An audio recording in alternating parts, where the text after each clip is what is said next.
Welcome to the Inside Story. Today we are diving into Kirk Cameron and his thoughts on Christians and American society. Lots of interesting things here. I'm joined by Ian Giatti to break it all down. How you doing? I'm well. How you doing? I'm doing well. So you wrote this interesting piece about Kirk Cameron appearing on the Timcast IRL podcast, and Kirk is always out there like just doing his thing, talking about America, talking about faith, and this particular conversation was intriguing to me because a couple of things were addressed in the tension that we often see between Christians living out their calling to love God, love others, and also living out maybe a political calling, and how those two things don't always feel like they go together. Kirk talked about what it really means to turn the other cheek. Let's start there. Break down a little bit of what he said on that podcast. Yeah, well, let me just give you just a real short context.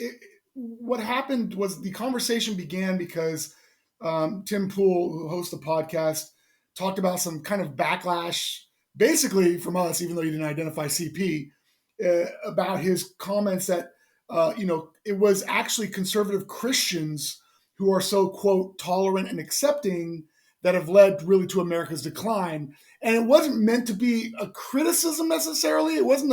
I don't think it was meant to be a jab at Christians. It was probably, if anything, maybe a compliment. But in any case, it was received kind of in different ways.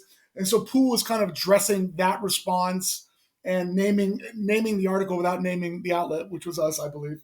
And so then that kind of segued into the conversation with Kirk about what this notion of tolerance is.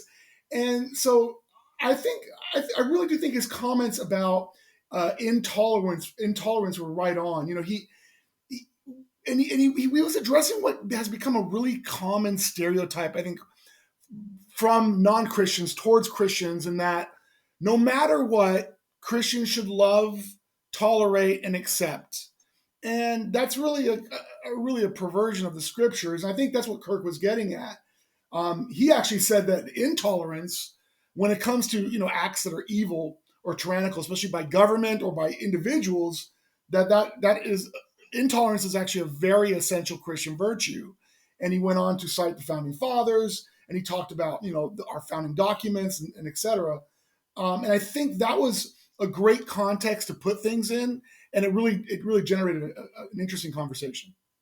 No, for sure. It absolutely did. One of the things that really caught my eye in that conversation and your coverage of it was how Kirk discussed Christians playing a role in America's decline.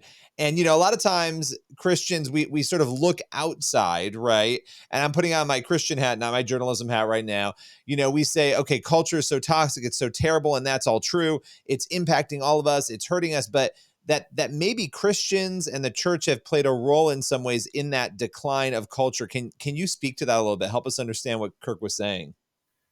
I think Kirk is getting at this caricature of Christianity that has kind of persisted and built probably over the last half century, and it's this idea that um, essentially it's an idea of Christian pacifism. It's kind of the Jesus who is throwing flowers in the air and waving a peace sign and saying everyone just love each other and don't worry about anything else. And that really is a stark contrast to the Jesus portrayed in scriptures. And I think that's what Kirk is getting at here. We've had so long this cultural notion about who Jesus is. I think what Kirk is really getting at is pushing back and saying it's time now, and not just him, but others as well. It's time now to reintroduce the biblical Jesus and the things he said, the balance he struck between love and justice, between obedience and wrath, and all these different various topics that I think we're kind of uncomfortable talking about in a cultural context. I think that's really what Kirk was getting at. Now, I don't know. I believe that the podcast host Tim Pool was talking a little bit about his own kind of faith alignment, and he said he's not a Christian, and that's fine. I think what Kirk was getting at was even more fundamental than that. It wasn't just about whether you're a Christian or not. It's whether, as Americans, we're going to simply turn the other cheek when it comes to these terrible things that we see being done, or if we're going to also act as God would act and call out sin and evil where we see it. Yeah, no, I mean, and that's the thing, right? That I do think because the culture, there's also like, let's be honest, it's very difficult to be out there speaking for truth in a culture where you're canceled. So it's often easier to just retreat and say, it's not even worth it. I don't want to deal with it. Not just on a pacifism front, but on the front of like, I just don't want to deal with the chaos that comes from telling the truth. And that's obviously from a Christian perspective, not a great position to take, but you almost understand how people land there. And he said something else, Kirk, and I'm going to read the quote. If you tolerate the kinds of things that bring misery to your neighbors and ultimately strip them of their liberties, you're not loving them. What was your reaction to that from a Christian perspective, also just from a communicator's position?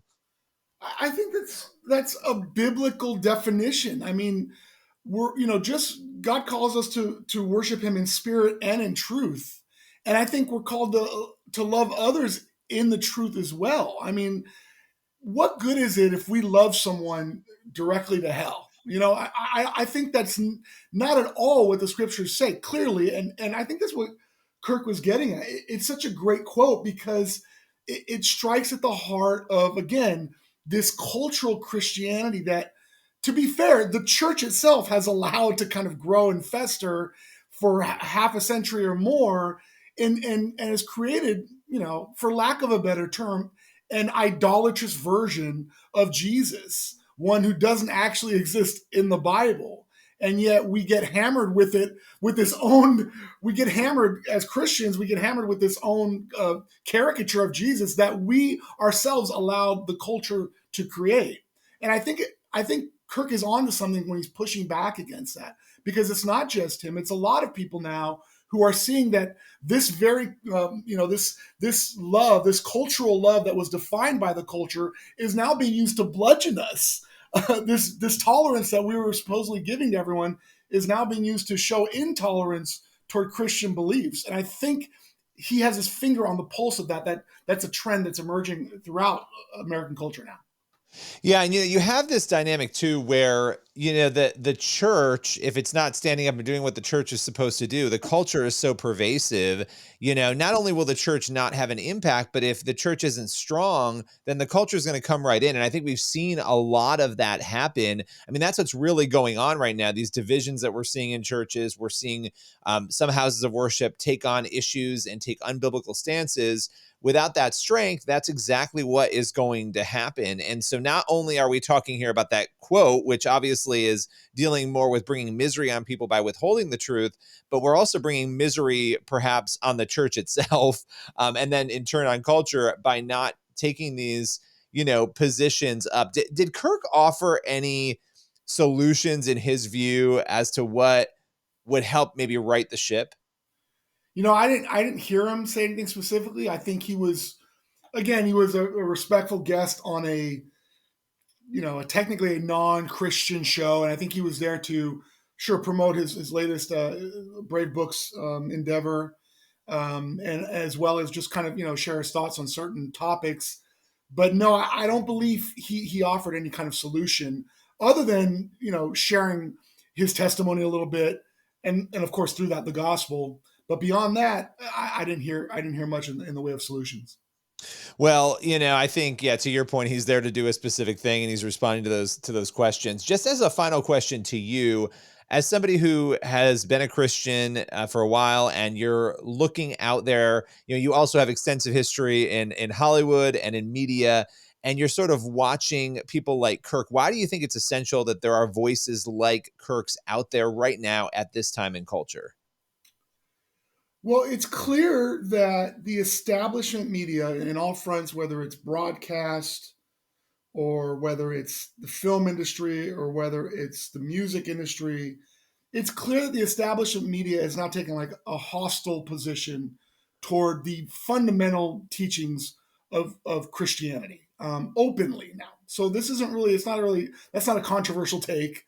That's not something that really is up for debate. It's documentable. It's obvious to anyone who's watching. It's people like you and I, whose job is to watch the culture. And I think as we see that develop, I think we're going to need not just to engage them, but we're going to need the kind of boldness that, Kirk Cameron's known for, really, which is standing up, and others like him, not just him, standing up and saying, no, this is what we believe. This is why you're wrong. We believe you're wrong, and engaging them in truth, and stop beating around the bush. If the Bible says something, that we just share it with them. If Jesus stood up for this and not for that, we just share that with them. That's not hating. That's not something that we should shy away from. But we need to be in the spaces. The Apostle Paul was always in the public spaces, the public squares, where they were talking about anything but Christianity, and they had all sorts of ideas about who God was, who man was. And Paul was up in there, making sure he engaged the intellect as well as the heart. And I want to be about the same business.